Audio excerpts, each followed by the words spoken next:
G'day and welcome back to the channel. My name's Luke Rowe. I have a PhD in the learning sciences, and in today's episode we're going to be talking about the topic of self-regulated learning. That is how to unleash that inner teacher within so that you can learn how to learn and teach yourself. So without further ado, let's get stuck into it. We're going to unpack 7 different tips to help you become your own teacher and really unleash the power of that inner teacher within all of us. So let's go.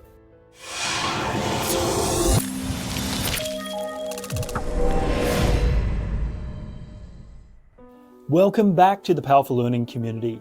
In our previous episode, we unpacked the foundations, the conceptual, the empirical foundations of what it means to become a self-regulated learner. We looked at the idea of being able to monitor and control your affective states, your motivation, your emotions, your own thinking and your behaviors, and the ability to monitor and regulate your study and learning environments.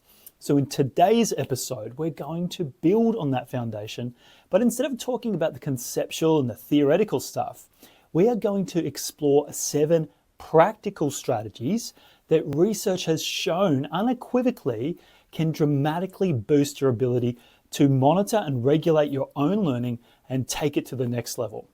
And these aren't always easy hacks or quick fixes. Each one of them requires effort, planning, and reflection. But together, they can form a toolkit that you can use to become your own best teacher and unleash that teacher within. So for each of these strategies, we're going to talk about what it is, why it works, and its impact on your academic achievement and learning growth, and how you can apply it in high school, primary school, or even university settings. And along the way, you're going to see how these strategies can connect back to the core components that I use in my own model of self-regulated learning. The 3P model: planning, performing, and pondering, all within relation to our own thoughts, our own feelings, and our own learning environments. So how we behave and interact with those things. And the research here is very clear.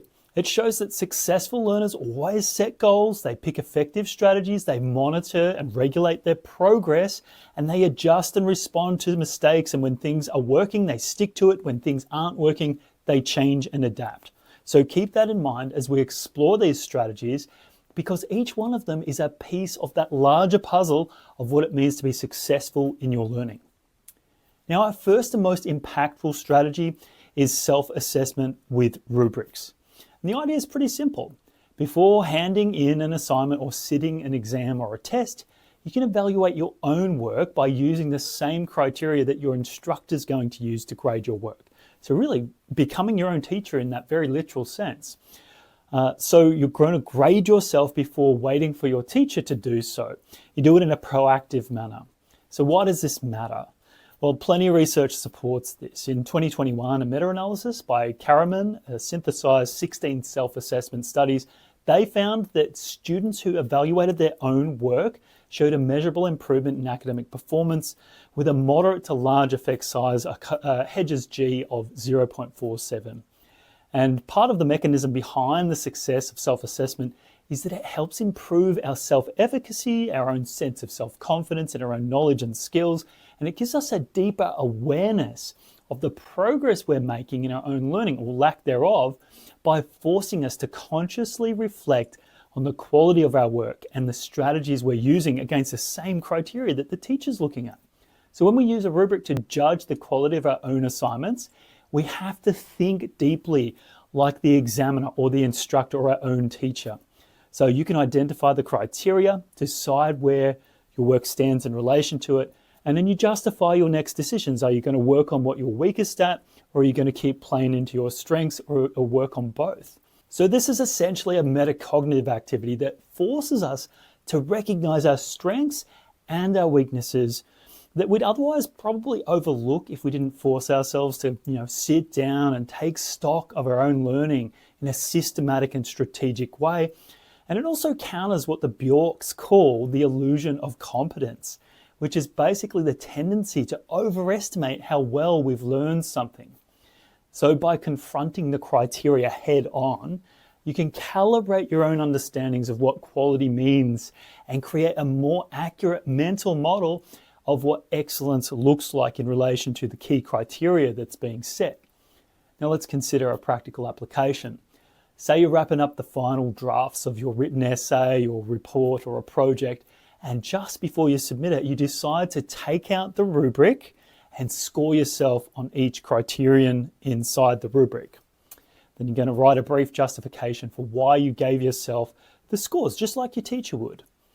And if you notice that your own writing lacks depth in a particular area or across the board, the beauty is that you don't have to accept those results because you haven't submitted it yet. So you can revisit those sections and revise it before you get the bad grade back. You can fix this problem. So it's proactive. And if the rubric values clarity and conciseness, you have a chance to remove the redundant sentences and keep it succinct. Now, in maths or science courses, you can create your own or get AI to create rubrics for problem-solving skills, for example. You can build self-marking criteria that reward making assumptions explicit and working out explicit and checking units or, say, measuring twice and cutting once and just trying to really make explicit the questions that solicit your knowledge for that. For group projects, you could use a rubric to assess not only the final product, but also your collaboration and communication with your peers. For example, you could do a mock presentation, invite some friends over or a peer into the room to mark your work just like your teacher would. And by the time you turn in your work or do the final presentation, you're going to have already gone through one cycle of feedback and improvement, which can be a huge advantage over those who skip over this kind of self-assessment process and just go blind into the presentation or assessment. And as I mentioned earlier, this process is becoming even easier with AI as it gets better at giving us critical feedback when you upload the marking rubric and tell it to mark your essay or your presentation according to that marking rubric. So AI is getting so much better at that. And don't get me wrong though, it can hallucinate. It can give you generous answers and it's very suggestible. It's like a little toddler. If you tell it to mark you better, it'll mark you better. If you tell it to mark you worse, it'll mark you worse. But that first sort of iteration will generally pick up on patterns of strengths and weaknesses in your work. So it can be a good first and initial impression as to whether you're on track or not. The next self-regulatory strategy is self-question generation. So making up and generating your own questions. So instead of merely answering questions at the end of a chapter that you've read, you can create your own questions, both factual and conceptual questions about the material either that you've just learned or you're about to learn. You don't wait for your teacher to do this for you. Instead, you become your own teacher and you ask yourself the big questions and you do it proactively. And this is backed by plenty of research. An example is by Shikhernia and colleagues in 2018 who showed that generating questions both before and after reading leads to stronger conceptual understanding and deeper processing when compared to rereading or just highlighting random bits or key bits of words on your chapter when you read. In a 2020 experiment, Ebersbach and her colleagues randomly assigned 82 university students to restudy, testing, or question generation groups, those three conditions based on university lecture content. And a week later, students who generated questions or took the practice quizzes scored 14 percentage points higher on a follow-up test compared to students who simply reread the material. 14 percentage points is like 1.5 letter grades, so it's a huge improvement. But it was only the self-questioning group and not the self-testing group that led to deeper learning. And Ebersbach's team noted that the question generation group promoted deeper elaboration of the learning content because students had to reflect on what they'd already learned and infer appropriate questions and see their learning through the eyes of the educator, the teacher.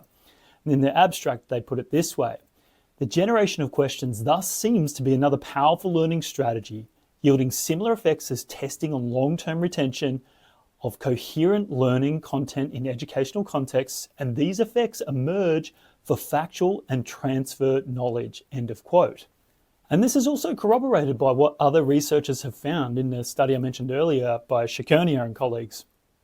They observed that constructing multiple choice questions requires students to hypothesize, predict, and explain, and also engage deeper in reasoning than mere recall tests. Merely sitting the multiple choice question quiz on their own that someone else has written for them versus writing out their own questions and then doing the test. It requires far more work, and you get deeper mental processing and encoding, and therefore deeper and better, more robust learning when you generate the questions and answer it yourself. So why is this such an effective strategy? Well, when you try to ask a good question, you automatically engage your mental processes and your higher order thinking so that you can set up the mental pathways to answer the questions. It's like a slingshot. You're ready to just fire and hit the information, the target information that's going to fill the gaps in your knowledge. So the world becomes your own library, and you can begin to summarize information, organize it in your own words, and you identify those gaps of understanding, and you can link key concepts together. And a more concrete way of doing this is to construct your own multiple choice questions, as I mentioned earlier, whenever you do reading or study. So write the little questions on the margin notes. And that's going to help you think about plausible distractors as well and see your learning through the eyes of teachers and your instructor, which is going to help force you to confront those misconceptions and commonly confused concepts. So in short, generating questions transforms you from a passive consumer of information into an active interrogator of knowledge, from a student learner to a self-teacher. Now let's consider the practical applications of self-questioning techniques. So after reading a textbook or any book that you want to learn, or you've attended a lecture, right? So you want to remember material, you can write it down afterwards in the form of 5 or 6 key questions, right? That you think are going to appear on the test or the follow-up assignment. Include a mix of factual questions like, defining things, key conceptual questions like why has something happened, or compare and contrast questions like what is the difference between X and Y. So when you try to write a multiple choice question with 1 correct answer and 3 incorrect answers, or even a couple of distractors, that's also going to require much more knowledge than simply answering someone else's quiz that they've written. Right, so generating your own questions, and you can even do this in group scenarios where you enter into a group of 3 to 5 people, everyone brings 2 or 3 questions along, you swap all the questions around, and then everyone gets to ask and answer the questions together. It can make it a bit more fun, a bit more engaging, and many hands make light work, as they say. Everyone who generates 3 questions is going to benefit from 15 questions in a group of 5. So it can really leverage your time that way. So it's a fantastic technique. Now, of course, you can do this with AI, but some of that's going to skip over the question generation process. So whether you do it digitally or in a paper-based setup, I think the main key is don't skip over generating the questions yourselves. Right? If you've got it digital, that means you can develop an accumulative question bank quite easily, or you can store physical questions away in a textbook, an exercise book, and accumulate that over time and keep revisiting it at distributed practice schedules and try and test yourself over time. There are also plenty of key apps and software that will help you do that kind of thing. So take a look on the internet. You'll find plenty of answers when you go down the rabbit hole of asking around software that helps you generate and store key questions so you can build your own exams, build your own assessments, build your own quizzes. So third on our list is to self-test using retrieval practice, which is basically the act of deliberately recalling information from long-term memory and bringing it to the forefront of your mind into your working memory so you can manipulate that information, interrogate it, ask questions, join disparate links in the knowledge chain without looking at your notes. That's the key thing. So unlike our first strategy, it's not entirely about self-assessment, but it's also about the act of strengthening your memory, the storage of the memory, but also the accessibility of the memory. In well-known classroom experiments, one by Mark McDaniel and colleagues in 2011, they regularly quizzed middle school students in social studies, and at the end of the unit, the exams that they did, the students who were quizzed scored a full letter grade higher on the material that had been quizzed compared to material that wasn't quizzed. So it's highly advantageous for that kind of quizzed, tested material. So the advantage of self-testing and retrieval practice isn't trivial. Seems like a very small act, but it leads to very big results, and it improves your memory in a way that simple restudying and rereading just can't do. Why does pulling information from our memory matter so much? Well, every time we do this with a fact or a concept, you have to reconstruct the neural pathways used to store and access that information. It strengthens those, the access points, but also the storage points. So that's to say that the reconstruction of a memory not only strengthens the original memory itself, but it also creates additional access pathways for future recall. Psychologists call retrieval practice a desirable difficulty because it's effortful in the short term, but it's better for your learning in the long term. And as you can see on screen with the 2x2 matrix I've designed, you want to aim for that top corner where you've got high mental effort and high levels of learning, which is where we have desirable difficulties like retrieval practice, spaced retrieval, interleaved practice, self-questioning, higher order thinking. That's all there in that top corner there, the green corner. And in contrast, you'll want to avoid the red zone, where you've got illusions of learning by simply highlighting or underlining the words in your text. It gives you a misleading sense of fluency because the material is right in front of your face. But it doesn't help you objectify and interrogate your learning in the same way that desirable difficulties do, such as retrieval practice, self-testing, where it exposes, because you have to get the information out there. You're going to expose the things that you do know and the things that you don't know very, very quickly. You can't kind of convince yourself that you know more than you do, right? So you reveal unto yourself your true state of knowledge rather than kidding yourself about it. Now, how can we apply this practically? Self-testing, what does it look like in a practical sense? So you can replace reviewing your notes with practical recall tests. You can use flashcards, you can use past exams, practice quizzes. You can test yourself on key concepts by just looking away and just recalling. You can also use AI strategically by uploading past test questions into it, then asking it to create an alternative quiz or exam, or even a set of short answer questions, so open-ended questions. But you want to ask it to withhold the answers until you've had a crack at completing them yourself so that you don't just look at what it's answering. So a couple of words of caution when using AI for study. Make sure that you use it as an intelligent friend, not as a brain replacement, so you don't use it mindlessly. And you need to put in the effort yourself and think for yourself to get the most out of AI use when you're using it to support your learning. So be sure to only upload credible source material to it whenever you're asking it to build a quiz or an exam. So otherwise it can lead you astray very, very easily, and it can give you the wrong questions and, worst of all, the wrong answers. So if you don't, you're going to risk falling away from the key facts that you need to know on a topic and using bogus sources to inform your study. You'll learn the wrong thing.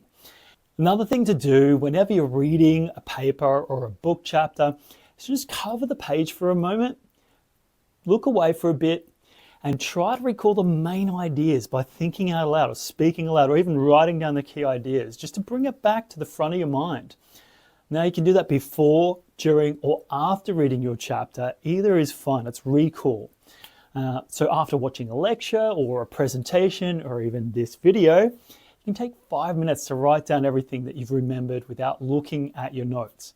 Once you're done, you can go back over the video to see, or the lecture to see what you got right, what you got wrong, and what information that you didn't even notice in the first place. Apps like Kahoot, Socratic, Anki, or Quizlet, or Quizzes, Lookit, they can all automate spaced flashcard sessions for you and retrieval practice. You can use low stakes quizzes with peers because that can be much more fun than doing it on your own. And each person's going to write down a few questions, share them with the group so they can answer together. Remember, the struggle to recall is what drives the learning. So embrace that desirable difficulty and get comfortable with being uncomfortable with your learning. If it's not effortful, it's not going to help you in the long run. Now, our fourth strategy isn't a single tactic, but it's a kind of way of thinking, a thought routine. So self-cycling through a thought routine or a mental routine. So this is basically like teaching yourself to deliberately cycle through each of the key processes of self-regulated learning. And according to my own model that I put forward in my last video, this is going to involve at a very minimum the 3 Ps: planning, performing, and pondering your learning. And planning involves setting clear goals, selecting strategies, and scheduling our study into the future. Performing means putting the strategies into use, applying them, monitoring and tracking your progress in real time, and then, in response to that, making the necessary adjustments whenever things go off course. Pondering, on the other hand, is essentially about reflecting on your own learning. It means stepping back after you've performed the task to evaluate what's worked. Evaluate means to find the value in the actions that you've just taken, what didn't work, what did work, and how you can adjust and plan for the future. And as I suggested in my previous video, these 3 Ps of self-regulated learning, planning, performing, and pondering, can and should be applied to 3 different levels of self-regulation. For example, we can monitor and control our own thoughts, which is often described as metacognition. We can monitor and control our own affective states, including our emotions, motivations, and feelings toward learning. And of course, we can monitor and control our own learning environments, including setting up distraction-free zones to study, placing your smartphone away in another room, and knowing which people that you're most likely to study well with and avoiding those you're least likely to study productively with during those group activities. And when I say monitor, I'm just talking about self-awareness and self-knowledge. And when I say controlling our learning, I'm really just referring to our actions we take to regulate ourselves in response to that awareness and knowledge. And it's really just about our behaviors, which are essentially that loop between our thoughts and our deeds. So why are you going to follow this routine? Well, the research is pretty clear on the field of self-regulated learning being of a huge benefit to academic achievement outcomes and boosting your grades, which is basically why I'm trying to build this video for you. So in short, several major reviews on self-regulation emphasize that effective learners actively plan, perform, and ponder about their learning. And they do so with deliberate engagement in that cycle, that thought routine, those mental routines. Otherwise, we drift into easy but ineffective strategies as our default mode, and we fail to detect when a strategy isn't working, and we fail to change and adapt when the strategies are failing, and we don't really respond well to it. So we become prone to repeating the same mistakes over and over. So let's consider a practical application for this. At the start of each week, you can plan by identifying the learning goals. For example, you might say, I want to read the first 4 chapters of my chemistry book, and then do 10 or 20 practice problems. Or I might want to write a draft introduction to my history essay. Now you can decide how you're going to achieve those goals and the strategies you're going to use. So you're going to use retrieval practice on your key equations for your mathematics. Now during the study sessions, you can remind yourself to literally check in with yourself every 20 to 30 minutes with those thought routines by asking yourself, am I focused? Am I using the right strategy that I plan to use? And if not, do I have a chance to just pause and then readjust my learning? Or at the end of the session each week or at the end of each study episode, can you coach yourself to stop and reflect? Did I meet my own learning goals? Which strategies worked best? Which ones should I change next time? So you can scaffold those thought routines by keeping a reflective journal so that you can make those insights more explicit by writing them down. And then over time, the mental cycles that you will go through, the thought routines, they become second nature. And it prevents you from blindly repeating ineffective habits and just stumbling into your learning like a drunkard stumbles home from the pub. So if you want to learn more effectively, make it explicit. Build that learning journal and do as Socrates said, know thyself. If you know thyself as a learner, you can be better, that self-awareness as a learner, you can better regulate and adjust your learning practices accordingly. Which brings us to the 5th strategy on our list, which is self-evaluation. And the way that we can do this practically is by recording our own learning strategies by using some kind of study log or a reflective learning journal. Now, it may sound quite technical, but it's really very, very simple in that after each study session or each assignment, you can get your reflective study journal out and note which learning strategies that you used and how they worked, how well they worked or how well they didn't work. So why bother? Well, the evidence shows from a big meta-analysis by Zai and colleagues, they sampled around 25 studies ranging from 2012 to 2022 and found a very large effect size, Hedges G of nearly 0.8, which is a couple of letter grades, and they share a treasure trove of strategies that can be useful for self-evaluation purposes. Here's a few of the tips from a golden quote that they have inside that article. A multitude of approaches has also been devised to scaffold students' reflection on the learning experience, facilitate the monitoring and evaluation of their performance, and enable them to revise their learning strategies. These approaches encompass both writing-based tools such as learning diaries, e-journals, and e-portfolios, as well as non-writing-based scaffolds such as videos, mental maps, and gamified quizzes. Learning diaries play a crucial role in supporting learners' self-monitoring and guiding their attention towards observing, reflecting upon, and controlling the learning processes. E-journals and e-portfolios enable learners to document their reflections on learning content or their learning behaviors and choices, facilitating the externalization and clarification of thoughts while fostering cognitive and metacognitive learning strategies. Whew, that was a big quote. Another helpful way to track your learning, very practical, is by using the margin notes of your textbooks or your exercise books to write about what you're learning and add comments, little notes, little diagrams and flowcharts or little symbols that help you understand your own understanding of the writing and the words and the concepts on the page. So it can provide you with an accumulative set of clues about what you're learning and the different strategies you're using. And this is what Zimmerman and his colleagues referred to as objective trace data, which is basically the residue of student learning that gives a historical record of your study habits and your own understanding of what's on the page. So when you keep doing this over time, you're going to see that you'll spot patterns and begin to get a clearer picture of your own learning profile and who you are as a learner. For example, you could summarize using the margin notes. You could use what they call the Cornell method, or you could use just your own methods to document your own understanding in the margin notes with words, summaries, diagrams, little symbols, that sort of thing is going to be really helpful. So without those types of records, our memory of the past strategies that we're using when we're learning is often biased about recent experiences or grades. So keeping that objective trace data is going to help us track our own learning processes more accurately and objectively. And it's going to support our metacognitive processes that really strengthen our capacity to self-regulate our learning into the future. Now let's consider a practical example of how you could apply this. For example, when you're studying for your chemistry test, you might spend a few minutes after the study session just writing in your reflective journal. You spend 1 or 2 minutes just recording something like this. Read chapter 5 of your textbook, 30 minutes. Generated questions, 15 minutes. Quizzed myself, 10 minutes. Summarized notes, 10 minutes. Feeling equals mild frustration, but retrieval practice worked better than summarizing. And that's something you could just do as a rule every time you study. So over the course of a week or 2 weeks or 3 weeks, you can get a really clear picture of patterns in your learning.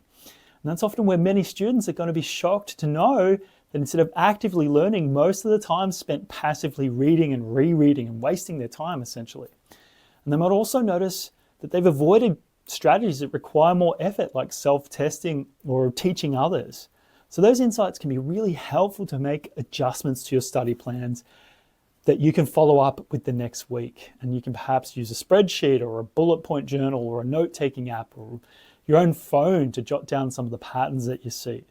The key is to be consistent until you've mastered the all-important topic of knowing thyself, knowing yourself as a learner, the value that comes from building a data set that genuinely reflects your study habits, both good and bad and in between, cannot be overstated. It's highly valuable to you to know thyself as a learner, to capture your own learning profile. That gives you such powerful knowledge to then adapt to and adjust and revise and refine and improve that, learning how to learn in response to that information. Now, the sixth strategy is moving from individualistic strategies to the social world with small group, collaborative, what we call co-regulated learning strategies. So in this sense, we can self-regulate by socially regulating our study processes. So your major misconception about self-regulated learning is that it's all about studying on your own.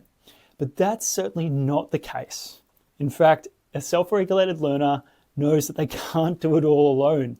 So they're going to frequently seek the company of others when they study and seek out those who can help them. The trick is to do so strategically so that you and your peers can maximize the learning benefits and not end up talking trash and wasting time. Now, before you go any further, it's worth clarifying exactly what we mean by co-regulated learning in this kind of context. One of the world's leading experts, Pondering, along with his colleagues, defined co-regulated learning as the joint influence on student learning of the learner's processes of self-regulation and of the sources of regulation in the learning environment, namely the structure of the teaching learning situations, the teacher's interventions and interactions with the students, the interactions between students, the materials, artifacts, and tools used for instruction, and in particular for assessment, end of quote. And it's not just to stop you being bored or to get you out of being in a lonely rut so that you can stop talking to your plants and start talking to other humans.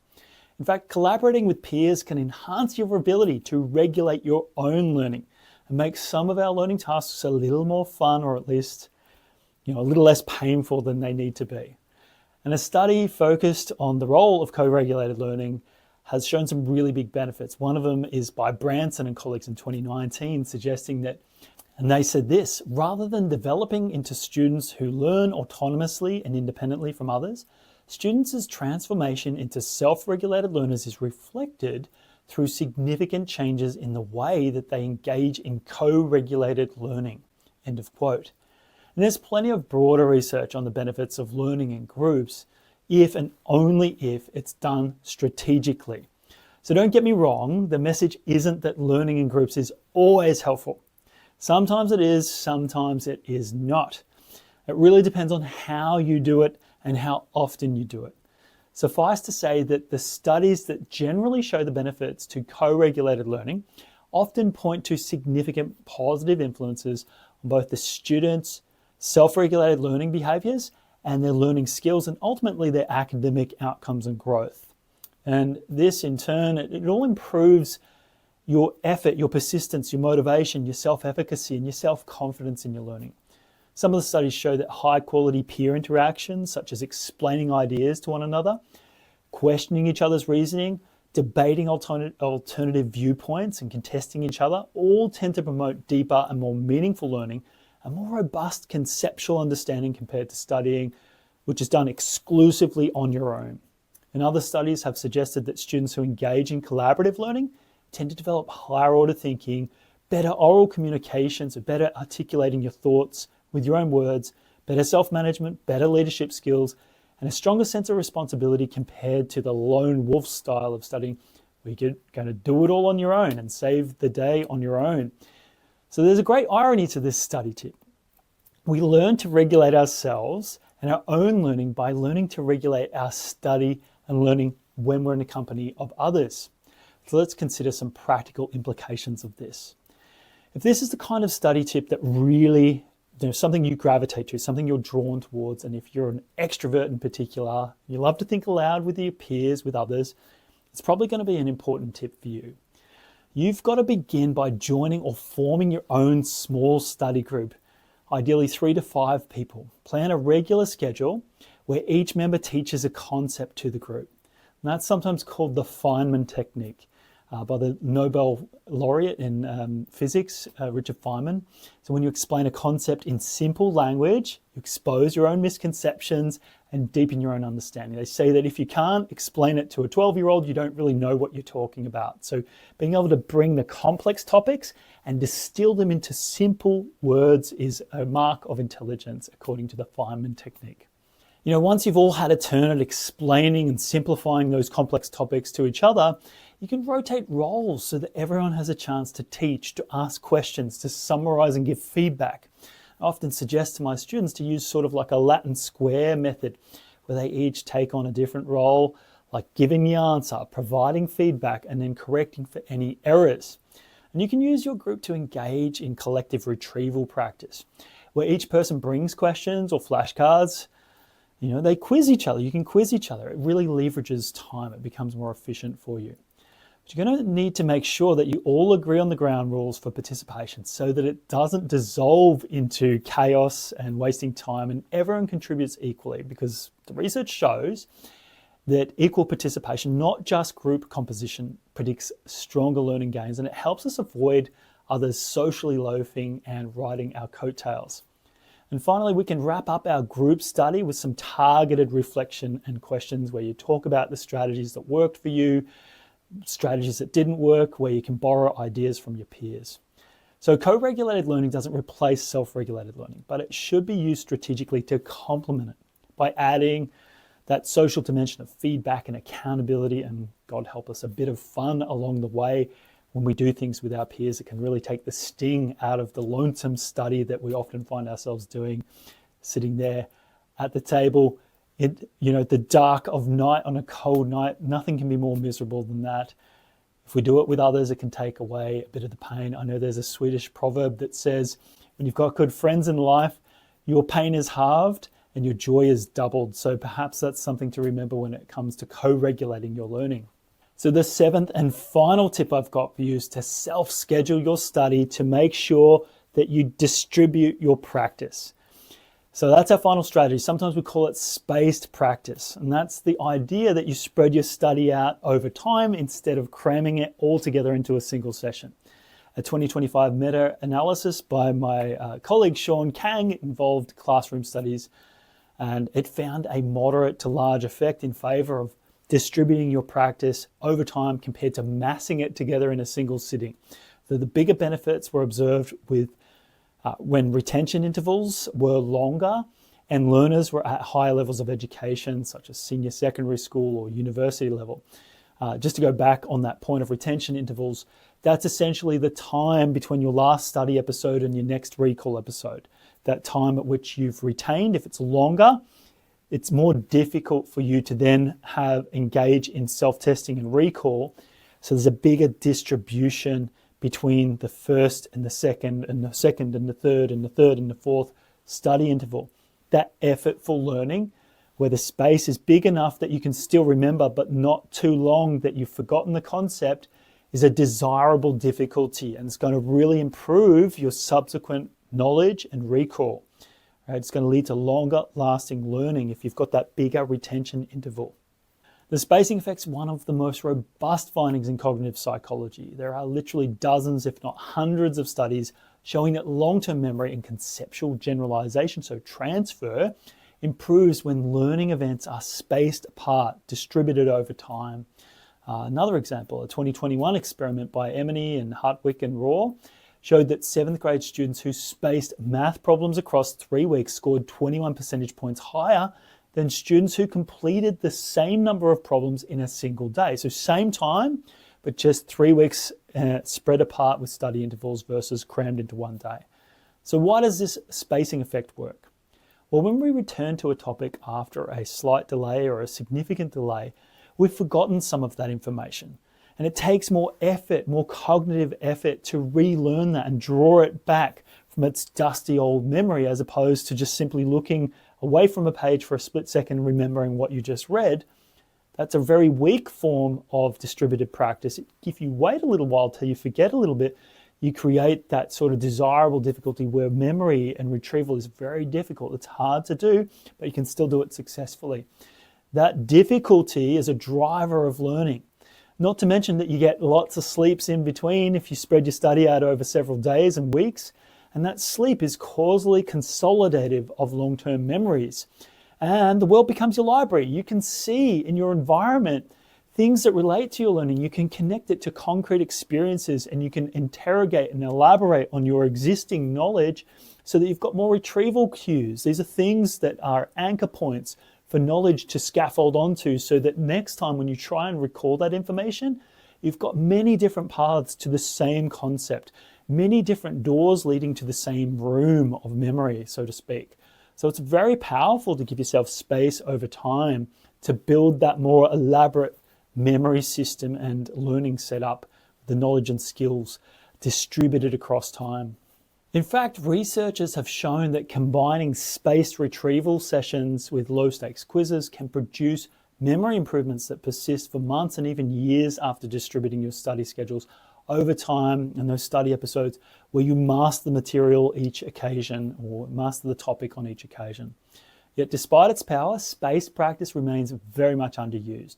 Now, in student diaries and learning logs of, say, college or high school students, they often reveal that the most common practice for studying happens the day before the test. Guess what, folks? We have a name for this mysterious caffeine-fueled drama of a study practice.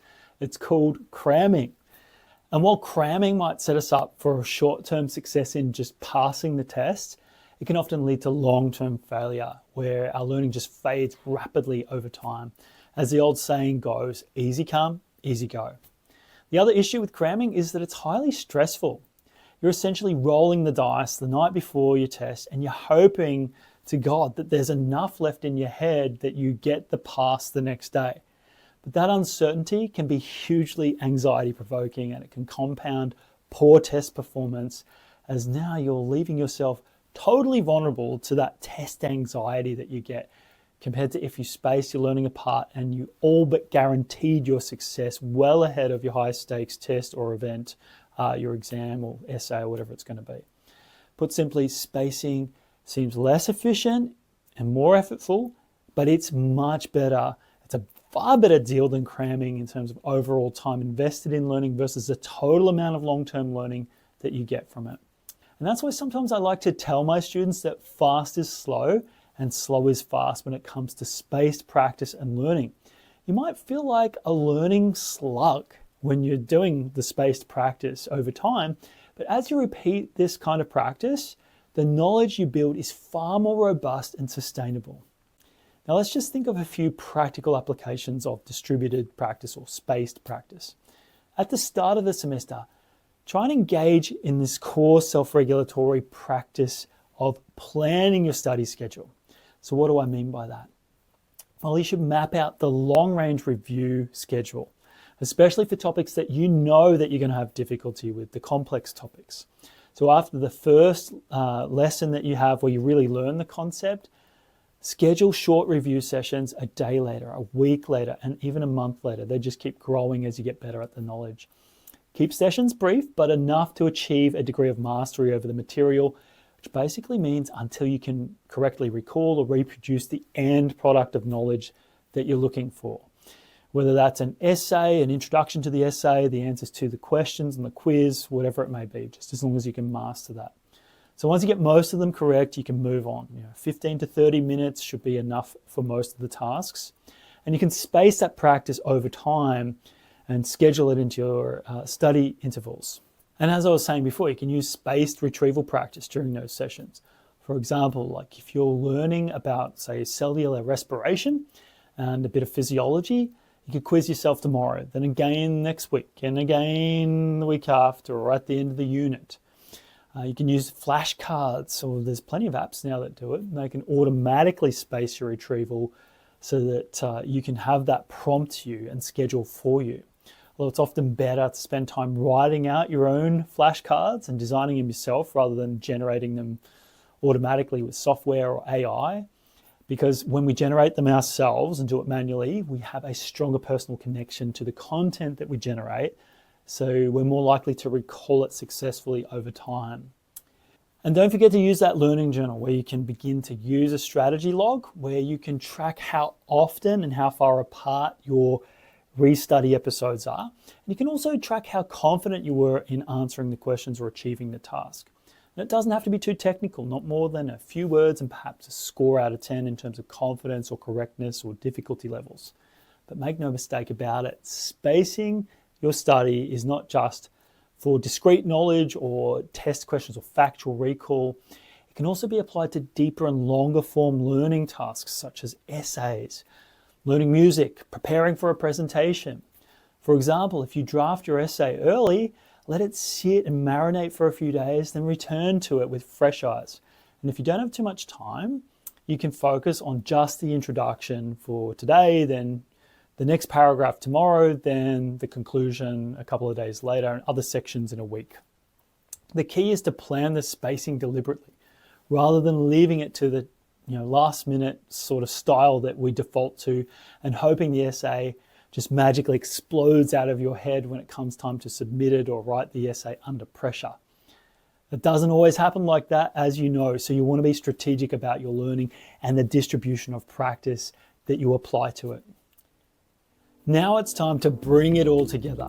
So we've covered 7 evidence-based strategies that can transform how you learn, how you regulate your own learning. Self-assessment with rubrics, self-questioning, self-testing, self-cycling through thought routines, self-evaluations with learning journals and strategy logs, self-socializing and co-regulating with small group learning, and self-scheduling using spaced retrieval practice and distributed practice episodes. They're all scientifically robust strategies to use on their own, but they're even better when you combine them together. For example, you could start by planning your week and use spaced retrieval practice sessions to review the material over time. And after each study session, you can open up your learning journal and log which strategies you used. And as you work through your assignments, you strategically self-assess using the rubrics and begin to generate questions for yourself to answer later on. You could also ensure that you've scheduled in a meeting or two with a select group of friends, your study buddies, maybe 3 to 4 of them, with the explicit goal of teaching one another and co-regulating each other's learning. And finally, you could reflect on what worked and adjust your plan for the next week's cycle of study according to what worked and what didn't. You can integrate the approach to using each of those 7 self-regulated learning practices into a deliberate, self-directed process rather than a passive or a last-minute scramble. We often default to poor study habits. And a final key point to remember is that none of these strategies are quick fixes or silver bullets. They require sometimes a huge amount of effort, exhausting effort. They require a lot of reflection and sometimes stepping out of our comfort zones. But that discomfort is part of what makes them effective.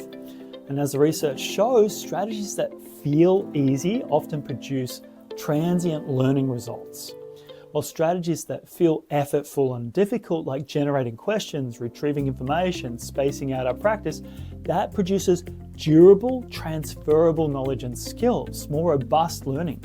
So by adopting these habits, you're not just preparing for the next test, you're training yourself to think critically, to manage your time and motivation to adapt to those new challenges that are inevitably going to come.